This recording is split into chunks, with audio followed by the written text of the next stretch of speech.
এটা হবে আমাদের ডিপ পেস্ট কালার, পেস্ট কালারের মধ্যে একটু ডিপ হবে এটা। তবে ক্যামেরা কিন্তু প্রায় চলে আসতেছে, এরপরে অনেক সময় দেখা যায় একটু 19-20 হতে পারে।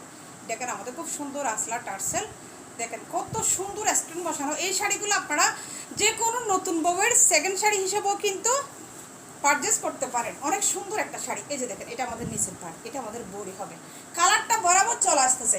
এরপরও আমরা প্রত্যেকটা কাস্টমারকে বলা থাকি একটু 19-20 হয়তো হতে পারে, কিন্তু আপনারা অরিজিনাল প্রোডাক্টটা পাবেন। দেখেন অনেক সুন্দর একটা শাড়ি। আমি একটু সংক্ষেপে করতেছি, ভিডিওটা একটু ছোট হচ্ছে। এটা আমাদের খুব সুন্দর ব্লাউজ পিস। এই যে আপনারা চাইলে এগুলো যেমন একই কালারের মধ্যে দেখেন, ধরেন কালার ভিন্ন রেখে আপনার মা বোন বা ওয়াইফের জন্য চাইলে একই রকম নিতে পারেন, কোনো একটা বিয়ে বা কোনো প্রোগ্রামের জন্য।